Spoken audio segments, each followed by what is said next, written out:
प्रभू भोज विधीकडे पण आपल्याला जायचं आहे. आणि प्रभू भोज विधी ही पवित्र विधी आहे. त्या विधीमध्ये सहभागी होणे खूप महत्वाचं आहे. हालेलुया. आणि कालच्या रविवारी जे घडलं, उत्तम पवित्र आत्म्याने सामर्थ्याने प्रत्येकाला देवाने सांगितलं, ते जर तुम्ही केलं तर आजचा विषय तुमच्यासाठी खूप महत्वाचा ठरेल. आजचा विषय आहे, परमेश्वराने आम्हाला आशीर्वाद होण्यासाठी बोलावले आहे. म्हणूया आपण, परमेश्वराने आम्हाला आशीर्वाद होण्यासाठी बोलावलेले आहे. परमेश्वराने आम्हाला आशीर्वादित होण्यासाठी बोलावलेलं आहे. हालेलुया. पण आम्ही तरी पण शब्द नाही वापरला पाहिजे, पण श्रापात आहोत, दुःखात आहोत, कष्टात आहोत. का वापरतो शब्द मी? कारण ते समजल्याशिवाय आम्हाला समजणार नाहीये की आम्ही का, एखादा दासी किंवा एखादा दास अभिषिक्त येतात, त्यांना ते दान देवाने दिलेलं आहे. ते यासाठी दिलेलं आहे की तुम्हाला ते दाखवतात, शिकवतात आणि तुम्हाला अलर्ट करतात, वॉर्निंग देतात की पुढं तुम्हाला असं करायचं आहे. परमेश्वराच्या दासाचं काम परमेश्वर त्याच्या दासाद्वारे प्रकट करतो. पण प्रकट केलेले जर आपण आत्मसात केलं नाही, त्याप्रमाणे आचरणात आणलं नाही, तर मग परमेश्वर सुट्टी देत नाही. जोपर्यंत आपल्याला काही गोष्टी माहित नाहीये तोपर्यंत ठीक आहे. जेव्हा म्हणतो लेकरांना आपल्याला माहित नाही, लहान लेकर आहे त्यांना माहित नाही, आपण काय माहित नाही. ज्यावेळेस ते वयात येतं त्याला माहित होतं, तरी सुद्धा ती चुकीची गोष्ट आपण करतो, तेव्हा आपण काय मारतो? त्याला छडी मारतो का नाही?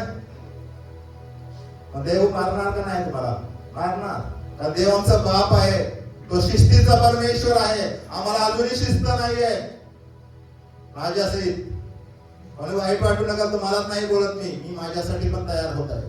मला पण त्यांनी काही गोष्टी सांगितल्या, माझ्या पत्नीला सांगितलं, ऐश्वर्याला सांगितलं, आणि आम्ही म्हणलं आम्ही बदलणार, आम्हाला बदलायचं आहे, आम्हाला पुढे जायचं आहे.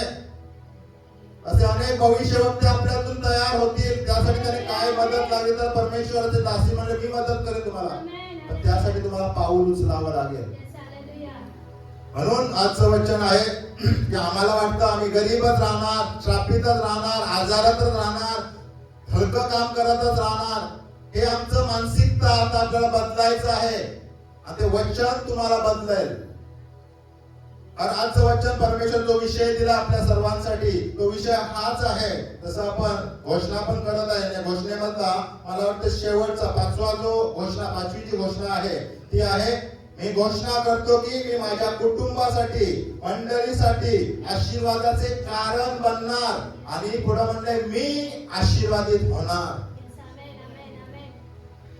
त्याच्याशी पण संबंधित आहे ते.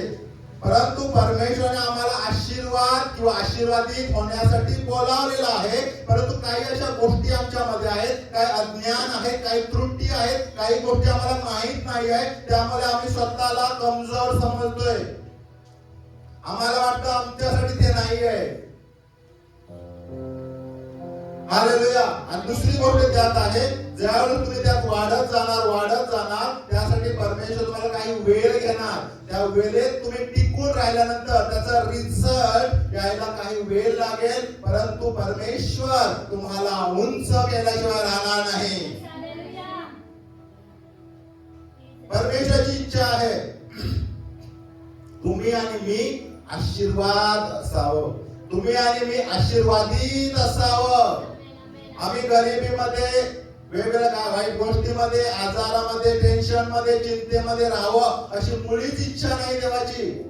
मी म्हणतो म्हणून नाही, आपण वचनातून पाहणार आहोत. जाऊया वचनाकडे, कारण वेळ कमी आहे. प्रभू वचनाकडे पण जायचं आपल्याला. यशायाचा 49 अध्याय वचन 1, 2, 3 वाचूया आपण. नाही मला वाटतं यशायाचा 49 अध्याय 1